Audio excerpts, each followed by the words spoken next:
नमस्कार दोस्तों। एक बहुत निम्न स्तरीय चर्चा आपको देखने को सुनने को मिल ही रही है। कुछ लोग इस बात से परेशान हैं कि प्रधानमंत्री जी ने एक जगह का नाम शिव शक्ति रख दिया।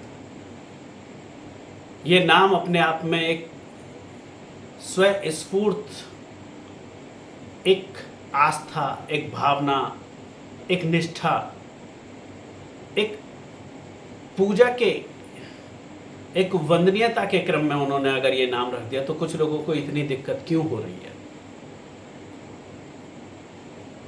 कुछ लोगों को ये बातें समझ में नहीं आती, लेकिन जब अगर इतिहास उठा के देखें तो इस देश में चंद्रशेखर आज़ाद के नाम पर कभी कोई जगह नहीं बनी, कोई संग्रहालय नहीं बना, भगत सिंह के नाम पर कोई संग्रहालय नहीं बना, सुभाष चंद्र बोस की आप इतने साल तक जासूसी करवाते रहे, उनके नाम पे कोई संग्रहालय नहीं बना। क्या उनकी कुर्बानियां इनके खानदानियों से, इनके दादा परदादाओं से भी कम थी? आप इनकी कुर्बानियों का क्या सिला देंगे?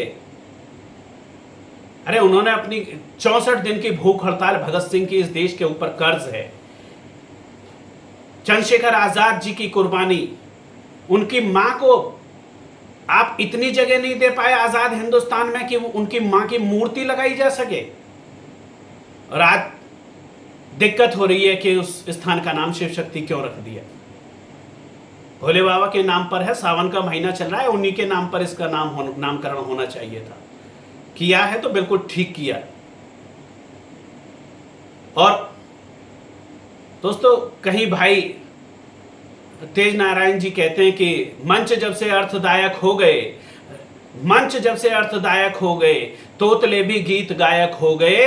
अरे राजनीतिक मूल्य कुछ ऐसे गिरे कि जेब कतरे तक विधायक हो गए।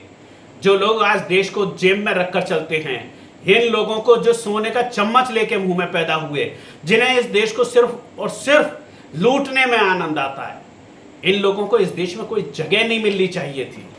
हमारे देश की जनता बहुत भूल जाती है, जबकि उन ऐसों का तो इलाज उन्हें विद इन सेकेंड्स में हो जाना चाहिए। मैं आज आप सबसे सिर्फ इतना कहना चाहता हूं कि जो लोग विरोध करने के लिए विरोध कर रहे हैं, इनको समझ में आना चाहिए कि ये देश सिर्फ जेब में रखकर चलने की चीज नहीं है। हम लोगों की भावनाओं में देश नंबर 1 पर होना चाहिए, उसके बाद कुछ और। आप लोग के दिमाग में अगर कुछ चलता है तो सिर्फ और सिर्फ आपको 24 घंटे कुर्सी दिखाई देती है, इससे ज्यादा व्यायाम आप नहीं कर सकते। अरे भारती की पालकी जो लूट रहे आज यहां, उन्हें निज नीचता नजर नहीं आती है। अरे दल्लों से भी बड़े नंग कैसे समझाएं हम, डायन बिसात घर छोड़ यहां खाती है। अरे राष्ट्रप्रेमी बात जब करते हैं नेता, यहां अंतरात्मा सभी की रो रो यहां जाती है। अरे ऐसा लगता है जैसे कोई वैश्या यहां करवा चौथ बड़ी धूमधाम से मनाती है। उससे भी ज्यादा गिरे हुए हो तुम लोग। अरे पहले देश के लिए सोचो, फिर उसके बाद कोई और चीज सोचना। 24 घंटे सिर्फ और सिर्फ सारा मानसिक व्यायाम कुर्सी के लिए नहीं होना चाहिए। ये देश कुछ मांगता है आपसे। मां भारती कुछ सपने देखती है, उन सपनों को साकार करो। मैं आज देश की युवा शक्ति का सिर्फ इतना कहना चाहता हूं कि रंगकूंची का हर तस्वीर बदल देता है। आप इनकी मानसिकता पे मत जाना, इनकी दुर्भावनाओं पे मत जाना।